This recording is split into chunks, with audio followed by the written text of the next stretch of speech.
আসসালামু আলাইকুম, সবাই কেমন আছেন?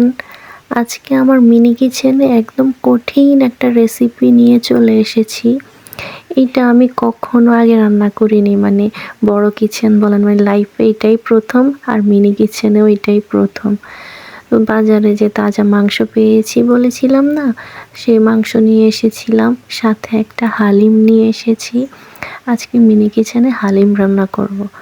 এইটা কিন্তু আমি এর আগে আর কোনোদিনও রান্না করি নাই।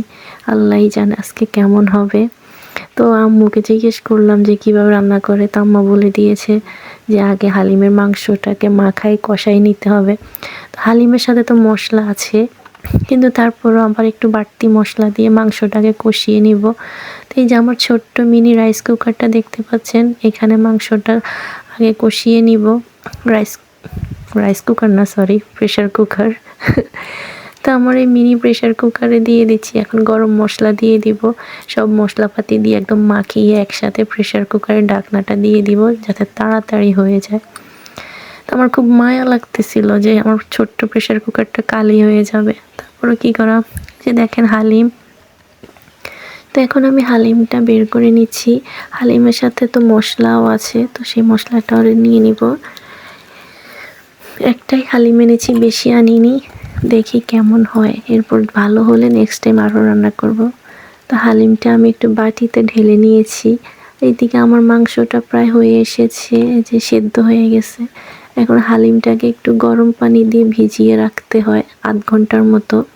তো আমি এখানে পানি এক পাশে গরম করে নিয়েছি, এখন হালিমটাকে ভিজিয়ে রাখবো আধা ঘন্টার মতো। এইদিকে আমার মাংসটা হয়ে এসেছে। এখন মাংসটা পাশের চুলায় নিয়ে আমি আরেকটা পাতিলে এখন পেঁয়াজের বেরেস্তা করে নিব।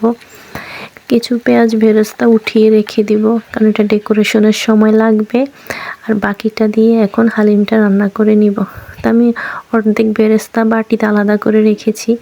এখন রান্না করা মাংসটা এই পাতিলে ঢেলে দিব বেরেস্তার মধ্যে, দিয়ে এটাকে কিছুক্ষণ রান্না করে তারপর আমার যে ভিজিয়ে রাখা হালিম সেটা এখন এই মাংসের সাথে মিশাই দিব। দিয়ে একটু ঝোল দিয়ে দিব, পানি দিয়ে দিব আর কি, দিয়ে তারপরে কিছুক্ষণ রান্না করব। আর এরপরে আমি যেই হালিমের সাথে যে মশলাটা থাকে না, ওই মশলাটা দিয়ে দিব এবার।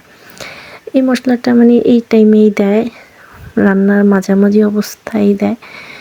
আর মশলাটা দেওয়ার পরে হালিমের কালারটা এত সুন্দর আসছে, কি যে বলবো, একদম মানে অরিজিনাল যে কালারটা ওইটাই চলে আসছে। মানে মিনি কিচেনে তো সুন্দর কালার আসবে আমি ভাবিও নাই।